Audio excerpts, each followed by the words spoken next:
Bom dia, na paz do nosso Senhor e Salvador Jesus Cristo, a você, meu amigo, a você, meu parente, a você, meu irmão, que nessa manhã de domingo a palavra do Senhor possa ter liberdade. Vamos para mais uma reflexão bíblica que se encontra no segundo profeta menor, o livro do profeta Joel, capítulo de número 2, e o versículo de número 23, a palavra de Deus nos diz assim: E vós, filhos de Sião, regozijai-vos e alegrai-vos do Senhor vosso Deus, porque ele vos dará ensinador de justiça e fará descer a chuva, a temporã e a seródia no primeiro mês. Que esta palavra, para todos os amantes da palavra de Deus, possa encontrar liberdade em nossos corações nessa manhã. Para mim é um privilégio muito grande poder estar refletindo junto com você acerca da palavra de Deus. Muito feliz mesmo. Há dificuldades, há embaraços, porque quando se trata das coisas de Deus, nunca é fácil. Mas aqui estamos com uma palavra quentinha, uma palavra revelada, que falou muito forte ao meu coração, e tenho certeza que fará e falará muito ao seu coração também. Vamos estar falando sobre essas duas chuvas, a chuva temporã e a chuva seródia, para entendermos melhor o que o texto nos diz. A gente vai estar fazendo um resumo sobre esperança, não é? Todas as pessoas que esperam alguma coisa, e no que se diz as coisas de Deus, eles têm que saber separar entre dois temas em que as religiões debatem desde a antiguidade, que é o sofrimento humano. E o sofrimento humano se passa por duas consequências. A primeira é a tentação. A tentação, meus queridos ouvintes da palavra de Deus, ela é humana e também ela é diabólica. E nós precisamos saber separar muito bem isso. O que é a tentação? A tentação ela é humana e ela também é diabólica. Mas o texto que nós lemos fala de uma esperança. O profeta Joel, dado uma nação agrícola, estava sofrendo devido à desobediência do seu povo, o povo de Israel. E aqui, depois de uma seca muito grande, depois de uma praga de gafanhotos, Deus, usando o profeta Joel, lhes dá uma palavra de esperança, dizendo que sobre eles vinha um legislador, alguém que iria, um ensinador, melhor dizendo, alguém que iria estar à frente do seu povo e também iria derramar duas chuvas para introduzir fora de época, que é a chuva temporã e a chuva seródia, depois de um período de seca, depois de um período de provação versus tentação. Deus está dando esperança ao seu povo, e está lhe prometendo um ensinador, e está lhe prometendo também duas chuvas, a chuva temporã e a chuva seródia, melhor dizendo. E a provação é diferente da tentação, porque a provação ela é divina, é Deus quem prova o homem. O sábio Salomão, o homem mais sábio da Bíblia, ele diz que Deus prova a quem ama e açoita a quem quer bem. Ou seja, é Deus quem prova o homem, e há uma diferença entre tentação e provação. A tentação, como eu disse a vocês, ouvintes, amigo, irmão, familiar, é diabólica e ela é também humana. Vamos para o exemplo de uma tentação diabólica, a mais conhecida de todas, que é a tentação do nosso Senhor e Salvador Jesus Cristo, que se encontra nos Evangelhos. Primeiro ponto, essa tentação ela é diabólica e o inimigo, a primeira coisa que ele falou a Jesus, mandou transformar pedras em pão. Por que nosso Senhor e Salvador Jesus Cristo não quis se alimentar? O exemplo, e para melhor entendermos, os dons de Deus não é para servir a si próprio. Jesus não veio para servir a si mesmo, ele veio para servir os outros, servir o próximo. E tem muita gente usando os dons de Deus para servir a si mesmo. E o diabo, conhecedor dos defeitos humanos, faz essa primeira proposta ao nosso Senhor e Salvador Jesus Cristo, que nessa ocasião era o Cristo encarnado, ele estava em carne. A segunda proposta que o inimigo de nossas almas faz ao nosso Senhor e Salvador Jesus Cristo é pedir para que ele suba no pináculo de um monte e jogue-se lá de cima para baixo, e ainda lhe acrescenta algo: se tu és o Filho de Deus, que se joga de cima para baixo. Aqui o inimigo de nossa alma está tentando mais uma vez o nosso Senhor e Salvador Jesus Cristo. Mas as coisas de Deus não é para ser usada como sensacionalismo. O servo de Deus, ele não faz e não tem o sensacionalismo como atalho para aceitação. O sensacionalismo é coisa do inimigo de nossa alma. Então a gente não precisa usar os talentos de Deus em benefício próprio, não querer uma alta aceitação por meio de coisas mirabolantes. Mas o inimigo de nossa alma está tentando o Senhor e Salvador Jesus Cristo.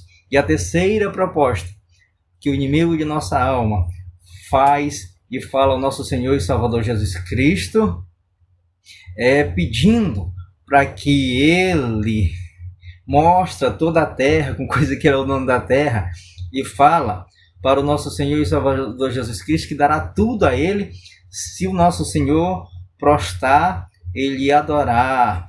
Mas o nosso Senhor não fez isso. Ele sabia que somente ao Senhor nosso Deus nós podemos estar adorando. O inimigo de nossa alma estava ali oferecendo um caminho diferente ou indiferente ao reino. Nós temos só um Deus, nós temos só um rei, nós temos só um Senhor, e só a ele nós podemos estar adorando. Bendito seja Deus. Aí eu citei um exemplo de uma tentação diabólica. Outro exemplo de uma tentação que eu falei a vocês que também é humana. Apóstolo Paulo, escrevendo à igreja de Corinto, aquela que tinha todos os talentos, aquela que tinha todos os dons, aquela que tinha riquezas. E no capítulo de número 10, ele advertiu aquela igreja que se encontrava em pecado, para que ela viesse aprender com os erros de um povo que tinha tentado a Deus como eles da mesma forma estavam tentando a Deus. Quem era esse povo? Era alguns da nação de Israel que tentaram a Deus no deserto e foram engolidos pela terra. Então, aqui nós vemos um exemplo de uma tentação humana, as pessoas querendo tentar a Deus, mas Deus está acima. Deus não tenta ninguém, mas também de ninguém ele é tentado. Mas o ser humano, mal por si só, e em si tentou tentar a Deus no deserto. E o apóstolo Paulo adverte aquela igreja de Corinto e adverte a nós esta manhã, para não estarmos tentando o Senhor nosso Deus. Como tentamos o Senhor nosso Deus? É querendo ir contra o caminho que ele nos advertiu, é querer ir contra a vontade dele. Nós nunca vamos ser bem-sucedidos se assim o fizermos. Bendito seja Deus. Vamos adentrar para o texto que fala de quê? De provação. E eu disse a vocês que o profeta Joel estava vendendo esperança, estava falando de um ensinador. E quando ele profetizava acerca desse ensinador, ele estava falando do nosso Senhor e Salvador Jesus Cristo, que viria séculos depois. Quando ele fala da chuva temporã, ele está falando de algo sobrenatural que desceu lá, meus queridos e amados irmãos, no dia de Pentecoste.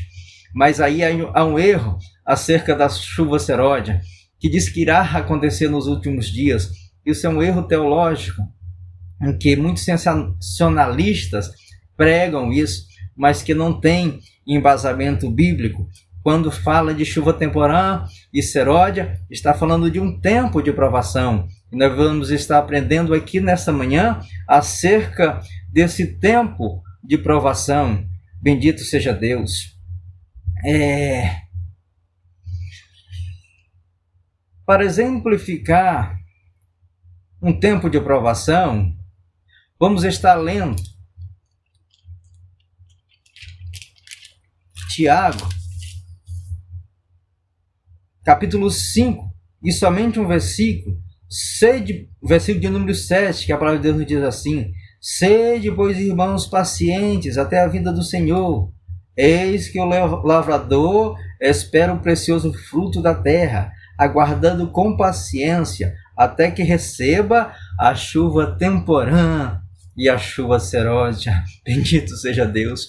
Como a palavra de Deus ela é linda, como a palavra de Deus ela é eficaz. Aqui o meio-irmão do nosso Senhor e Salvador Jesus Cristo está pegando as palavras, bendito seja Deus, do profeta Joel, e está falando acerca da chuva temporã e acerca da chuva seródia. Louvado seja Deus.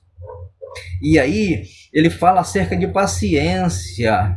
Quando Deus nos prova,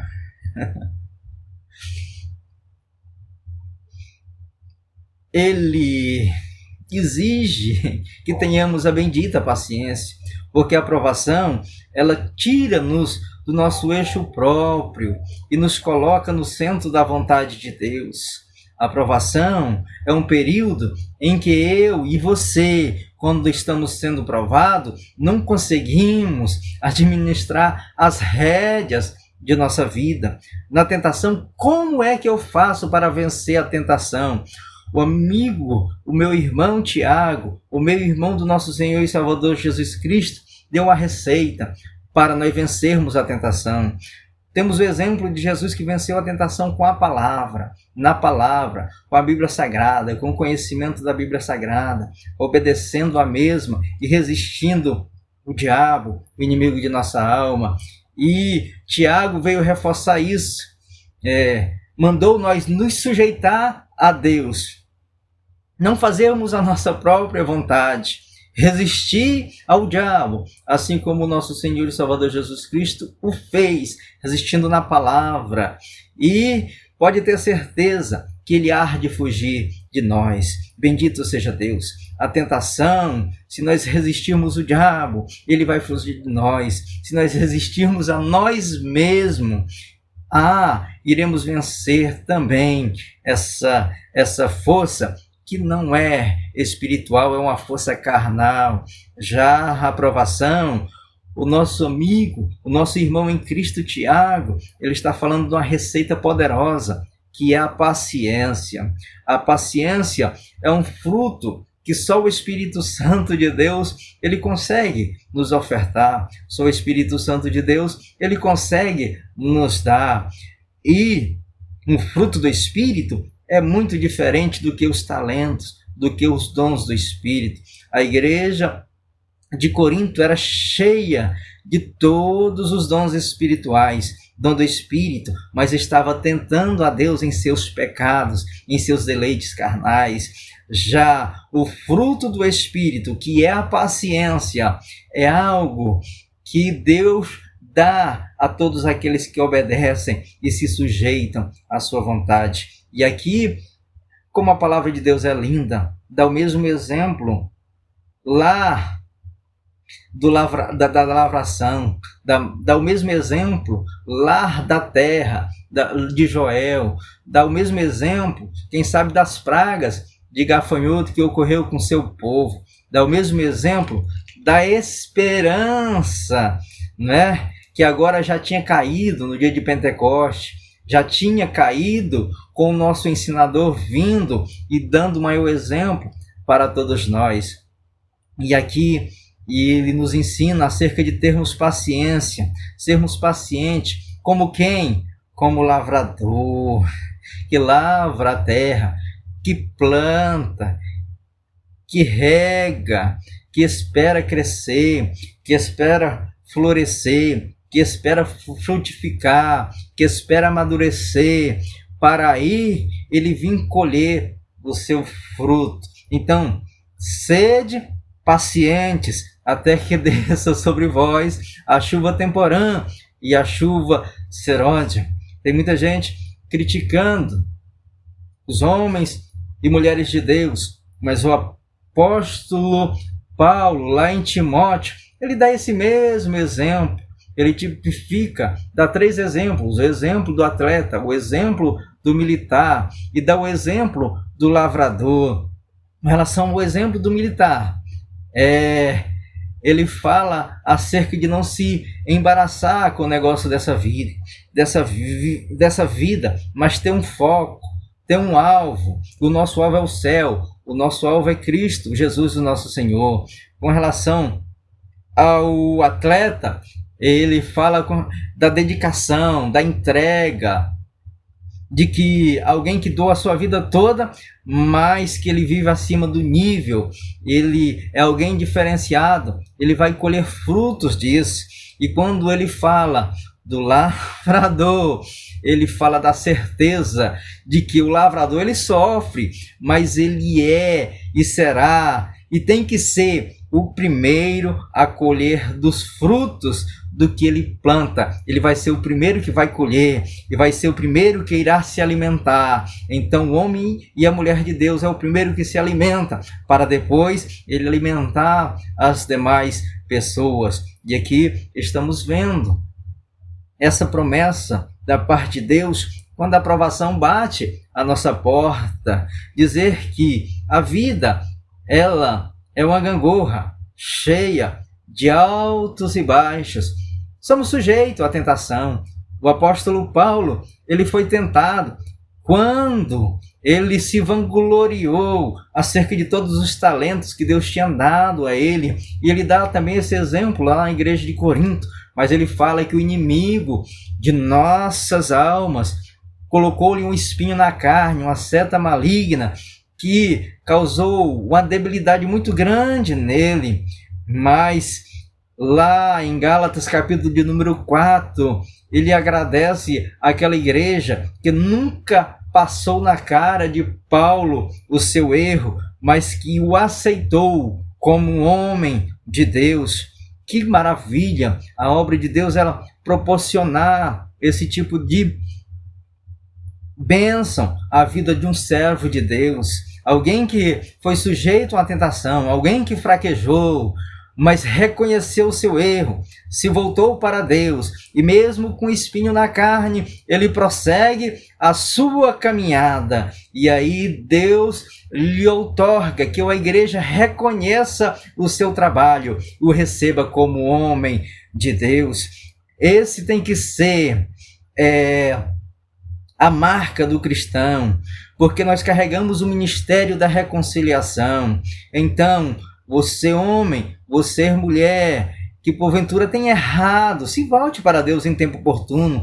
Faça como Paulo, porque ele há de perdoar e outras pessoas irão reconhecer que você foi perdoado por Deus e que carrega uma grande obra sobre os seus ombros. Já a aprovação é um período de tempo em que o homem, mediante a vontade divina, não consegue de maneira nenhuma dizer: eu não quero, eu não posso, porque Deus não dá a prova além de nossas forças. Quando a prova vem, Ele vai dar uma graça maior para que nós venhamos suportar. Ora, um exemplo de prova, a nação de Israel, antes de sair do Egito, ela foi muito abençoada por José, e José foi provado pelos seus irmãos. José foi vendido, José foi posto na casa de Potifar, José foi preso, José mais tarde se tornou governador, mas a Bíblia nos diz que Deus estava com ele em todos esses momentos, porque a pessoa que está sendo provada por Deus, ele carrega em si uma característica, ele carrega em si um DNA que não é seu, que é do céu. À medida que Deus prova, Deus também dá o escape. À medida que Deus prova, Deus também dá a solução. Talvez essa provação você não queira passar, mas se faz necessário você passar nela hoje, para que você possa vir a ser aprovado amanhã. Bendito seja Deus. Ora, e foi necessário que José sofresse pelos seus irmãos, foi necessário que José viesse a ser preso, foi necessário que José viesse a revelar sonhos, foi necessário que José viesse a ser esquecido, foi necessário que José mais tarde se tornasse governador do Egito, e quando governador do Egito, Deus usa ele de uma maneira tremenda, com muita sabedoria. Que sabedoria foi essa? De ser governador, de administrar todas as plantações. E a história nos diz que 96% da terra do Egito é deserto. Bendito seja Deus. Ora, 96% da terra do Egito não produz nada. E os outros 4%, 2% é habitada. E os outros 2%, ela é feita para o cultivo, para o plantio. E a história nos diz que a nação do Egito, eles, como uma nação desenvolvida, eles conseguiam cultivar durante 9 meses no ano. Mas quando José adquiriu, e ele falou daqueles 7 anos, aquele sonho, aquela revelação de 7 anos, um primeiro período de bonança e um segundo período de dificuldade, Deus deu sabedoria para ele, para que ele viesse a conseguir produzir 12 meses no ano. Um exemplo do nosso calendário, para que melhor nós venhamos entender. Para quê? Para que viesse mais tarde poder ajudar o seu pai e seus irmãos. Tudo dentro de um propósito divino. É assim quando nós somos provados. Deus tem um propósito, e um propósito glorioso. A aprovação não é para nos matar, a aprovação não é para nos derrubar de maneira nenhuma. Às vezes pagamos um alto preço, mas pode ter certeza que vamos ter a recompensa, se não nesta vida, numa vida futura. Se o reconhecimento não vier nesta vida, o reconhecimento há de vir numa futura. Mas a Bíblia, ela é linda com relação à lei da semeadura. Se você planta coisa boa, você vai colher coisa boa. Que o inimigo de nossa alma queira ou não. Deus é um pai bom, e eu sempre digo que Deus não cria filho enjeitado. Antes de dar alguma coisa, ele é diferente de nós. Ele testa para ver se nós não vamos nos perder. E se formos aprovados, ele vai nos dando aos poucos. E isso é muito lindo, isso é muito maravilhoso. E ele não quer que nenhum de nós se perca. O que é uma chuva temporã e o que é uma chuva serôdia? As duas são chuva fora de época. As duas são chuva na aprovação, em um tempo difícil, mas as duas denotam que a providência de Deus está chegando. Ora, a providência de Deus chegou para a nação de Israel. Com quem? Com José no Egito.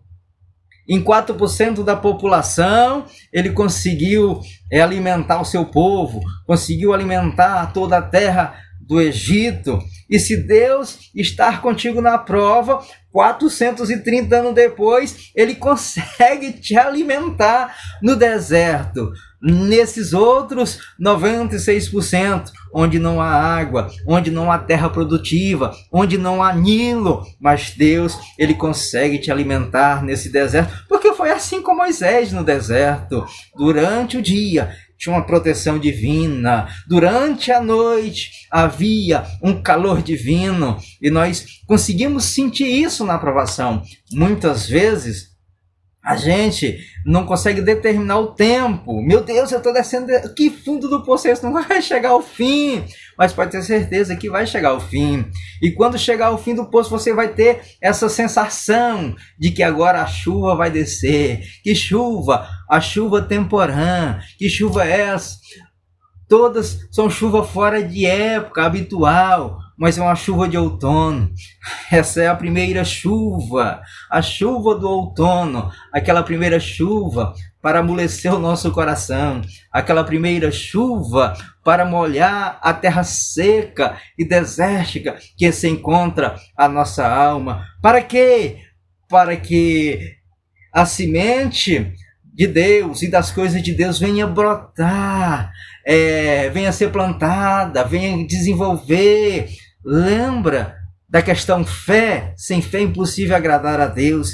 E Jesus diz que se alguém tivesse fé do tamanho de um grão de mostarda, diria esse monte, ergue-te daqui, vai-te para lá, não é? Aí as pessoas dizem, não, a minha fezinha é pequenininha, do tamanho do grão de mostarda. Tiago diz que não tem fé, peça a Deus que ele tem para dar a cada um 100 medidas. O que Jesus estava falando? Não era da fezinha pequena, não. Jesus estava falando dessa primeira chuva temporã, a chuva do outono, que rega essa sementinha de mostarda pequena, mas ela vai crescer, ela vai produzir. Nós estamos falando de lavoura.